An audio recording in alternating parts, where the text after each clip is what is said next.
मेरे बहू के तिरस्कार का हक किसी को नहीं है। निर्मला के पति के असमय छोड़कर चले जाने पर इकलौते बेटे आकाश को अकेले ही पाल पोस कर बड़ा किया था। हर बीतते पल के साथ उसकी बेटे से ममता और उम्मीद भी बढ़ती जा रही थी। आकाश की नौकरी लगते ही निर्मला बस सोते जागते उसकी शादी के ही सपने देखती रहती।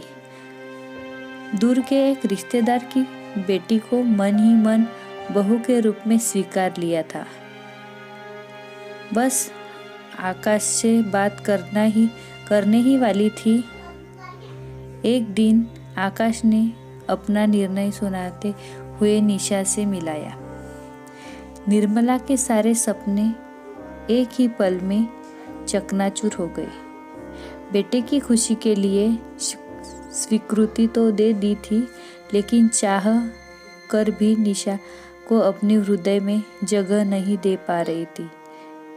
निशा और निर्मला का रिश्ता कहानियों वाली सास बहू जैसा ही था।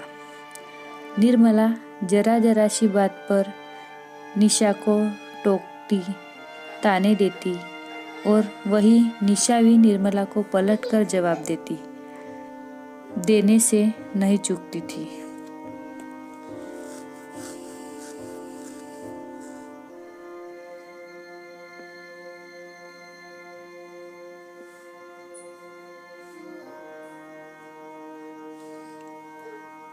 परंतु आज कमरे के अंदर से आती आवाजें निर्मला को बेचैन कर रही थी।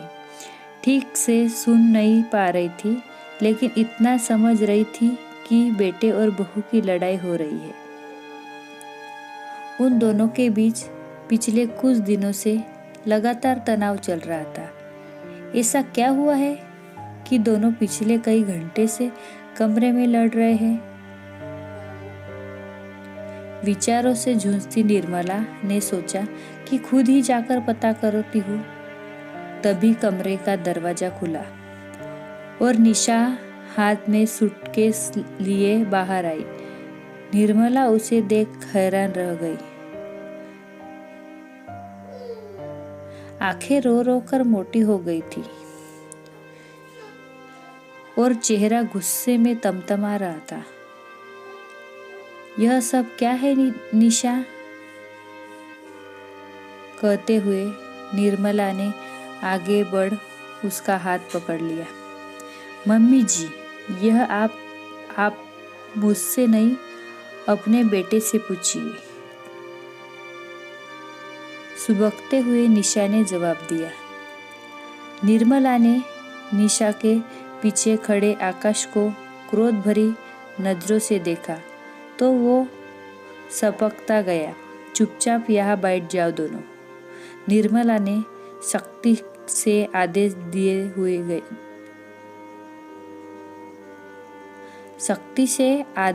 हुए कहा। आकाश और निशा दोनों वही सोफे पर बैठ गए। मैं बहुत अच्छी तरह जानती हूँ कि पिछले कई दिनों से तुम दोनों में तनाव चल रहा है।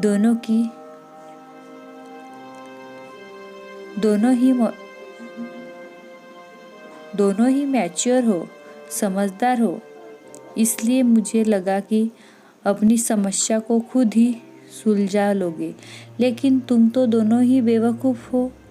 अब बताओगे मुझे कि आखिर ऐसा क्या है जिसकी वजह से तुम दोनों इतना लड़ रहे हो? निर्मला का इतना कहना था और निशा की आंखों से आंसू बहने लगे। उसे लगा कि मैं कुछ भी कहूँगी, लेकिन मम्मी जी तो अपने बेटे का ही पक्ष लेगी।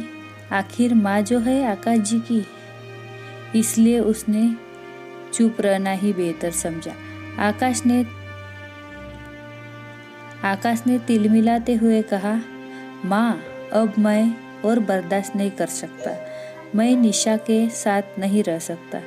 मैंने अक्सर इसे आधी रात को किसी से फ़ोन पर बात करते सुना है। यह मेरी चोरी से किसी से चैट भी करती है। बस कर आकाश, बहुत हो गया। जब मन करा शादी कर ली, जब मन करा तलाक की बात करने लगे। यह कोई खेल नहीं है। अगर तुम्हारे रिश्ते में विश्वास ही नहीं था तो तुमने निशा से शादी ही क्यों करी थी? निर्मला का गुस्सा अब काबू से बाहर हुआ जा रहा था। कान खोलकर सुन ले, जो आज के बाद मेरे सामने निशा के चरित्र के बारे में कुछ भी कहा, मैं पिछले 2 साल से उसके साथ रह रही हूँ। मैं जानती हूँ कि यह कैसी लड़की है। मुझे निशा से कोई सफाई नहीं चाहिए। इसके बाद भी अगर तू सोचता है कि तू इसके साथ नहीं रहना चाहता तो दरवाज़ा खुला है, तू जा सकता है। निर्मला ने आकाश को अग्नेय नेत्रों से घूरते हुए कहा। निर्मला का इतना कहना था कि निशा फूट फूट कर रो पड़ी और निर्मला के गले लग गई। चुप हो जाओ बेटी। ठीक है कि मैं तुझे डांटती हूँ, लड़ती हूँ, लेकिन तू इस घर की बहू है। इस घर का मान है। मेरी बहू का तिरस्कार करने का अधिकार मैंने किसी को नहीं दिया है। थोड़ा संभलते हुए निशा बोली, मम्मी जी, अगले हफ्ते आकाश का जन्मदिन है। मैं उसके लिए सरप्राइज प्लान कर रही थी। इसी सिलसिले में मैं आकाश जी से चोरी से उनके फ्रेंड से बात करती थी, लेकिन आकाश ने इसे गलत समझा और मुझ पर विश्वास ही नहीं करा, ना ही मेरी बात सुनी। आकाश हतभम्ब सा खड़ा रह गया। बड़ी मुश्किल से संयमित होते हुए बोला, मैं नहीं जानता था निशा कि तू मेरे जन्मदिन का सरप्राइज प्लान कर रही थी। मुझे माफ कर दो प्लीज। आकाश, रिश्ते विश्वास की नींव पर टिके होते हैं। अगर तुम एक दूसरे पर विश्वास ही नहीं करते तो रिश्ते का क्या मतलब रह जाएगा? तुम समझ भी नहीं सकते कि निशा कितनी आहत है। तुमने तो एक बार माफी मांग और सोच लिया कि सब ठीक हो गया। तुमने सालों के रिश्ते को ताक पर रख दिया। निशा ही नहीं, मुझे भी तुम्हारी सोच से घिन आ रही है।